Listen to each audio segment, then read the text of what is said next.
Hi, my name is Katie Shank, and I will be reading I Am the Real Jesse James by Sarah Messer. It took 4 men with big heavy hands to hold the horse down. The horse kicked its stomach, collapsed like an ironing board, and rolled over, pinning the legs of the men beneath it. One man sat on its neck while the other administered the needle, butandemerol, in the night paddock. The horse's eyes were like stoplights in the headlights of the men's trucks parked in a circle around the animal. I had faced the animal in a paddock when it was too late to run. I was young, but I was no girl when my hand came down hard on the muzzle of the horse that charged, half a ton of meat and muscle thrown my way. I am the real Jesse James. I have stared down that stampede, that rage he thinks belongs only to him. I heard it took 4 men to hold him down when his mouth frothed and he swore and spit and bit people, had to be held down against the smashed furniture. This rumor follows him like a legend, like a bad smell. An animal that can be held down by 4 grown men. But what kind of animal is that? A horse that kicks at his own stomach. A thought that eats away the men's guts when they are already trapped, already tamed. The one last thing that she should have told him but didn't. The one time he reached for her and she turned away. I am the real Jesse James. Not the man you may have heard of held down by 4 men, his friends who ran after him when he drank too much as usual and was off like a horse out of the bar and down the street and into the forest of buildings, the forest of his own thoughts, all the things he should have told her. Perhaps you have heard of my legend, the one that follows me like a hangover, a bad smell. It was rage that held the big animal down the paddock, not the heavy hands of the men who pinned it there in the dirt. There wasn't a paddock really, just the circle of their cars parked and running. This happened when I was just a girl, so it's hard to remember. I watched as it took 2 of them to hold the neck down and administer the needle, butandemerol. One man sat on the horse's neck and said, "This is one sick horse, fucking bastard." The men were angry, standing in front of their trucks after chasing the horse across the field through a forest of trees, and I wasn't supposed to follow. I am the real Jesse James. I know you have heard of me. That was what I was supposed to say, the last thought before I turned my head away from him and he flew into a rage. I am the real Jesse James, but I have drunk far too much tonight, and I am just a girl. Perhaps you have heard of his legend? It took 4 men to hold him down in the paddock after he ran out of the bar. 4 of his friends to hold him down because rumor has it he smashed some furniture. I have seen this man naked, and I can tell you that he is no Jesse James. I am the real thing. I am telling you the story now, but I have drunk far too much tonight, and I am just a girl. What is known about the doctor who helped the outlaw Jesse James when he was wounded, rolling in a frothy rage and held down by 4 men in a paddock? He brought his doctor's bag with him, needles, butandemerol. The doctor did not know he was helping an outlaw. When he entered the circle of trucks, the men had parked with the engines running. The air smelled like horses let loose from barns. The outlaw Jesse James was a small girl held down by 4 men. She was in a rage, having smashed furniture and split a man's lip, kicked him in the stomach. Why had the men been holding her down, the doctor asked. Couldn't they say she was just a girl? The air smelled like outlaws, and the girl said, "I am the real Jesse James. Aren't you going to tell on me? Are you, Doc?" The doctor lived in a red house that burned light from the inside. When he walked out the red door, the air smelled like a legend. Somewhere out in a field, 4 men were holding down a girl by the legs. They were kneeling on her neck. Her eyes were like stoplights in the air that smelt like the men's breath, like the inside of a whiskey glass. They said they were looking for a friend who ran away, and they talked about him as if he were some sort of outlaw, as if he were the real Jesse James. The horse, the girl said, the horse had escaped its stall. It's running out into the night, has broken out of the barn. I am no girl, but I am no doctor, the doctor thought. I am a thief. I steal from medicine cabinets. The girl rides the horse to all of her private robberies. Who has stolen her horse? The doctor placed a hand on the girl's neck where the boot had been. He felt a vein pulse, a red house that burned light from the inside. Isn't it always a rage, the doctor thought, that makes one body hold another to the ground like some sort of legend? The men are all outlaws. They are all little girls who need to be held down and given medicine. She needed this medicine, the men told the doctor. Her mouth was a red house that burned light from the inside. I am no girl, she said. I am the real Jesse James. The men drank too much tonight and could not find their friend.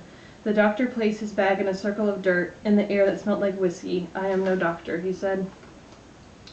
When I was a girl, my father was a doctor who lived in a house that caught fire and burned red from the inside. He was always falling asleep with a needle in his arm, burning things down. He was always running away from his 4 friends, those men with heavy hands who used to chase them out of bars and down the street through a forest of buildings. His own thoughts that were filled with the smell of burned houses, horses, and the outlaw Jesse James. That night I watched the men driving their trucks across the fields. The trucks stopped with their headlights in a circle, the engines running.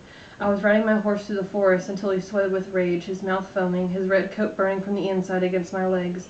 I was just a girl, and I was not supposed to follow the men when they drove their trucks across the field looking for my father with his doctor's bag caught in a circle of light, his eyes burning red, his eyes burning red stoplights when they said, "Where is my girl?" and the men's hands were on him. But the men were not outlaws. They held themselves down with their own hands. The doctor came with his bag and gave them clean needles.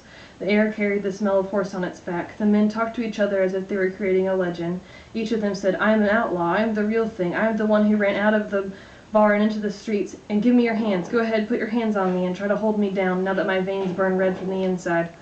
I am a horse that rolls over on your legs and pins you down. And what do you think I am? Do you think I'm a girl? I am no girl. Did I tell you before that she let 4 men put her hands on her? She let them hold her down to the ground. There was a girl I loved who was a legend among her friends. They said that she was prone to fly into rages and sometimes just ran out of the bars and into the streets. I was no doctor, but I could tell you this girl needed help. Rumor had it she smashed some furniture, burned letters, and split the lip of her friend, all because a man turned himself away from her at the wrong time. I loved her, yes, but there is no point in making a legend of it. Jesse James was shot by a friend in his own home, but in his photo they crossed his hands over his chest in a restful pose." This poem is really long and it's considered narrative poetry. The author talks about how she tried to create an external structure on the poem, so she folded pages in half and typed them on a typewriter. And you can tell that because in the 5th paragraph, she mashes together "was" and "helping" to create the lines so they're closer together.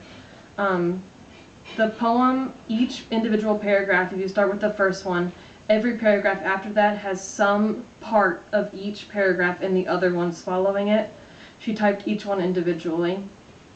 For instance, if you look at the first paragraph, it's Butte and Demerol, and then if you skip the next one and go to Perhaps You Have Heard, she also puts Butte and Demerol. And then if you go back to the second one, the second paragraph talks about flying into a rage, and in the 4th paragraph she also talks about that. And I do not like this poem because it honestly took me, I had to read it probably 20 times before I finally figured out that she was using certain things or certain words in each paragraph. And I even listened to her say it on the Fish House website, and before she read it she said that it was a pain to read because it was so long, but she loved reading it. And she even talked about how the part about the girl saying, "I am too drunk," or "I have drunk too much tonight and I am just a girl." She had a friend in college who used to say that when she would drink, and she was the one that actually told her about the real story about Jesse James. And in the last few paragraphs, it talks about the red house and burning red from the outside. It's another example of her using the same words or phrases continually. And it kind of does tell a story, which that's what narrative poetry is supposed to be. It's about a girl or a horse who has to be put down because they're sick or crazy. And it also has overtones of love in it when it talks about the girl turning away from the guy when she's trying to speak to him. And yeah.